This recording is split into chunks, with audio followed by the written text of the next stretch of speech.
Rais Samia Suluhu Hassan kupitia hotuba yake mara tu baada ya kuapishwa kama rais kwenye muhula mwingine wa mwaka 2025 mpaka mwaka 2030 alisema kwamba wengi ambao walikamatwa na jeshi la polisi Tanzania katika maandamano ya Tanzania walikuwa ni raia wa kigeni ambao walikuwa wameingia nchini kwa njia ya kimagendo ili kuweza kushiriki maandamano hayo.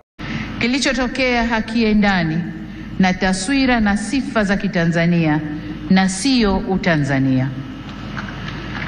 Haikutushangaza kuona kuwa baadhi ya vijana waliokamatwa kutokana na kadhia hiyo wametoka nje ya Tanzania. Vyombo vyetu vya ulinzi na usalama vinaendelea kufuatilia na kuchunguza kwa undani zaidi kilichotokea na kuirudisha nchi katika hali tuliyoizoea kwa haraka.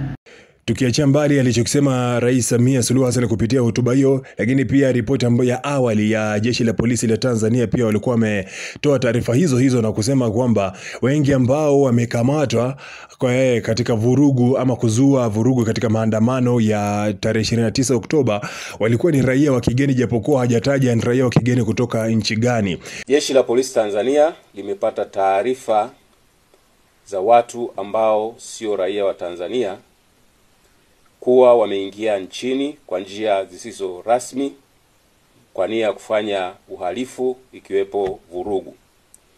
Kuna ripoti nyingi sana ambazo zilikuwa zinasambaa chini kwa chini kwamba raia wengi walikuwa wamepokelewa ama wameingia Tanzania kupitia mpaka wa Namanga, na of course tukizungumzia mpaka wa Namanga ni mpaka ambao unagawanyisha nchi mbili, Tanzania na Kenya. Kwa kifupi alikuwa anajaribu kusema kwamba raia wa Kenya ndio walivamia Tanzania kwa ajili ya kwenda kushiriki maandamano, na kusema kwamba wengi waliofariki ni vijana ambao wameshiriki maandamano ambao sio wa Tanzania, vijana kutoka nje ya nchi, hususan kutoka hapa ama kutoka nchini Kenya. Sasa kifupi serikali inajaribu kusema kwamba waliofariki, yani wengi ambao wamefariki, mamia na maelfu ya watu ambao wameripotiwa kufariki, huo sio msiba wa Tanzania tena, ni msiba wa Kenya. Sasa wanaofaa kuwa nalalamika ni raia kutoka Kenya, wazazi wa watoto ambao wameshiriki maandamano wametokea nchini Kenya.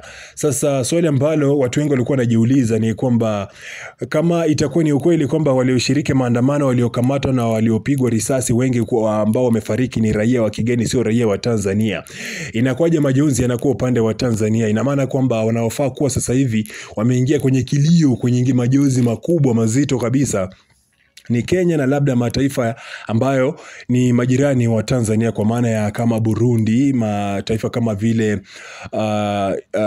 Uganda na mataifa mengine ambayo yamepakana kwenye mpaka kabisa na nchi ya Tanzania. Hii ripoti ya jeshi la polisi kusema kwamba raia walioandamana walikuwa ni raia wa nchi za kigeni, unaichukuliaje? Maana ni ripoti ambayo kidogo pia na yenyewe imeleta utata na imeleta pia gumzo na mjadala sana baina ya Watanzania wengi, sababu walimeshuhudiwa kabisa vijana wakiandamana. Sipati picha sababu mwisho wa siku kama vijana waliingia kimagendo, na maana kwamba ilikuwa ni utepetevu wa jeshi la polisi la Tanzania, sababu maafisa ambao wanahusika katika kukagua mipaka na kujua nani ambaye anaingia ndani na kutoka nje ya Tanzania ni maafisa wa jeshi la polisi la Tanzania. Kwa hiyo kama raia hao waliingia kimagendo ama kinyume na sheria, ina maana kwamba serikali kwanza yenyewe ndio ilifeli kwanza katika kuweka mipaka na ulinzi katika mipaka yao. Lakini kingine pia ni kwamba haieleweki raia atatoka vipi Kenya na kwenda mwendo mrefu kama kufika mpaka Dar es Salaam ili kwenda kufanya maandamano ambayo